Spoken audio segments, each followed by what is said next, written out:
Anda bisa pengaruhin Imad. Tapi Abi Taufik malah ngomong ini jangkrik lah, kerudu-kerudu, tambah jengkel Imad. Akhirnya mungkin karena jengkel kan disikapi seperti itu oleh Abi Taufik. Imad marah, jengkel, dan kelompok-kelompoknya yang lain jengkel. Akhirnya tidak lagi mau mendengarkan nasihat Ana. Ana dari awal sudah bilang jangan batalkan. Akhirnya mereka langsung batalkan nasihat Pak Alawi. Nah ini saya bilang, saya nggak peduli mau Pak Alawi, mau keturunan Wali Songo, kalau berkhianat kepada bangsa ini, kalau hanya memperjuangkan diri sendiri, saya libas. Engkau ku hargai.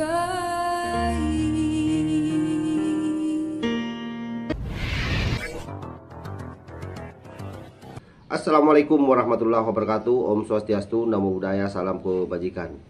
Kembali bersama Tolong 9 dari Buta Pandita Lopi Kabupaten Bulukumba. Diskursus pernasaban sepertinya semakin seru karena ada satu percakapan antara Kiai Haji Ali Badri dengan salah seorang Gus yang sepertinya juga sangat dekat dengan orang-orang dari kelompok Lawi atau Rabita Alawiyah. Nah, dalam percakapan ini terkuat ke permukaan bahwa ternyata kemudian Kiai Ali Badri ini disinyalir bermain-main dengan diskursus nasab ini yang seharusnya dilihat sebagai satu bentuk penelitian. Justru kemudian bagi Kiai Ali Badri ini hanya salah satu bentuk kemarahan dari klan Wali Songo. Dan hal ini tentu membuat beberapa orang yang melihat bahwa diskursus soal nasab ini bukanlah persoalan Wali Songo saja, tetapi ini soal kebangsaan, ini soal rakyat Indonesia, ini soal warga Nahdien yang banyak menjadi korban dari klaim nasab ini. Terutama dari video awal yang saya sematkan itu, di mana Gus Puat sangat meradang dengan bocoran percakapan ini. Dan tidak main-main reaksinya. Beliau tegas mengatakan bahwa ini bukan saja soal Wali Songo, tetapi ini soal nasib seluruh rakyat Indonesia, dan lebih tepatnya adalah orang-orang Nusantara yang selama ini dikibuli atau selama ini dikekang oleh kelompok Lawi dengan klaim nasabnya. Bagaimana percakapan itu? Coba kita ikuti dulu secara bersama-sama. Barangkali banyak habab yang nggak tahu, itu ceritakan saya. Rabita Alawi itu salahnya besar sama anak saya. Anak dikeroyok sama habaib dulu sampai rapat di Dalwa, rapat yang kedua di Habib Taufik, dan akhirnya mereka waktu itu bilang ya sudah damai. Ternyata enggak, mereka masih mendesak Sofwa supaya dikeluarkan saya. Ana dikeluarkan dari alumni dan Ana dia minta mengalah karena alumni itu nggak mau ribet. Ana itu sudah keterlaluan saya. Ana kurang sabar gimana? Ana hanya minta Rabita Alawi minta maaf sama Ana, sama kiai-kiai yang dulu bergabung sama Ana. Itu aja. Ana bantu selesai masalah ini. Coba dari awal Rabita Alawi itu minta maaf sama Ana, kemudian minta tolong. Enggak udah keluar dari dulu dah. Imad udah selesai dari dulu. Dari awal Ana nggak terlibat kajian Imad itu. Begitu muncul ribut, Ana cari Imad itu, Ana bilang awas jangan sampai membatalkan nasab Alawi.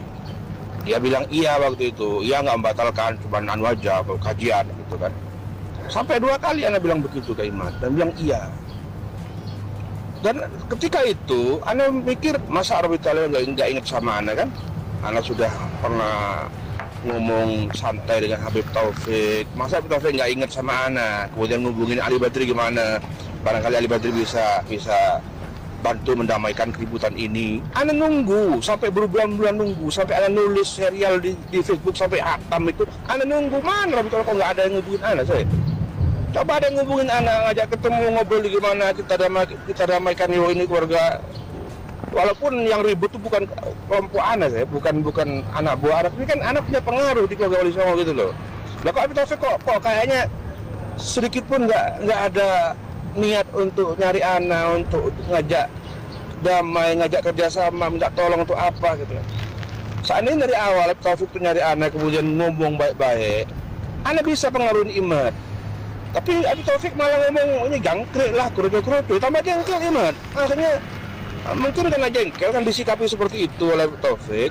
Imad marah, jengkel, dan kelompok-kelompoknya yang lain jengkel. Akhirnya tidak lagi mau mendengarkan nasihat Ana. Ana dari awal sudah bilang jangan batalkan. Akhirnya mereka langsung batalkan nasihat Mbak Alawi. Tak telepon nggak diangkat, tahu ya nggak dibalas. Ya sudah, Ana sudah nggak bisa ngontrol mereka. Ini upaya Ana untuk bantu Habaib supaya masalah ini selesai, kelar. Karena kalau nggak kelar nanti Habaib akan mendapatkan cacian, akan nggak tahu sampai kapan. Dan harus diketahui ya mereka. Sekarang orang-orang sudah mulai mundur menjadi muhibbin itu. Ini kalau berterusan berpengaruh ini ke mereka. Ya khair sih. Ana yang belum cerita ke antum, waktu Ana itu didatangi Habaib, fa insyaallah 7-8 Habaib. Malah ya segaf santri antum itu ada waktu itu. Itu luar biasa. Pembahasannya memojokkan antum. Cuman anak kalam. Sampai anak ini membawa huruf qasam waktu itu ke Habaib yang di bed. Wallah kalau Gus Ali sekarang itu sudah lebih membela ke Habaib, merangkul ke Habaib. Ye Segaf menjadi saksi anak. Bahkan anak kalam ke Ye Segaf. Ye kalau antum jarok norok urusan ini. Antum tahu Buya Alinya, naam Gus. Antum jangan ikut-ikutan sudah. Urusan ini di luar antum. Masalah Buya Alinya biar ana yang kalam ke Buya Ali. Antum jangan ikut-ikut sudah. Naam Gus. Itu jawabannya ya Segafkan. Seperti itu. Acara Banten kurang, masya Allah, 1 mingguan saya. Sudah fakta saya. Rabita Alawiyah dan banyak oknum Habib itu sejak dulu itu menghina Ana, menghina lembaga Al-Madkhan, menghina banyak kiai-kiai yang gabung sama Ana. Saya itu sudah banyak orang tahu. Kalau Ana bersikap selalu memaafkan, selalu ngalah, Ana dianggap bodoh sama mereka. Banyak orang-orang itu termasuk polisi yang anggap Ana itu bodoh. Sudah digituin sama Mbak Alawi, masih aja memaafkan, masih aja kalem. Makanya Ana tuh pengen Rabita Alawiyah secara terbuka meminta maaf. Anggaplah nanti tak carikan apa skenario lah yang sekiranya nggak terlalu malu lah Rabita Alawiyah. Intinya minta maaf, menyesal karena dulu terjadi hal yang tidak baik antara Rabita Alawiyah dengan Rabita Al-Madkhan dengan Ana kan. Udah. Dengan begitu, Ana punya alasan kepada mereka, kepada yang jengkel-jengkel ini. Punya alasan sudahlah, mereka sudah menyadari kesalahan, sudah minta maaf, itulah kita baik-baik saja, lupakan masalah. Begitu. Tapi kalau nggak pernah ada minta maaf dari Rabita Alawiyah, kita terus minta Ana terus anggaplah mengalah, Ana dibilang bodoh sama mereka. Sekarang ini banyak keluarga Wali Songo itu yang sudah terlanjur jengkel, dendam, benci sama Mbak Alawi. Sudah susah dinasehati.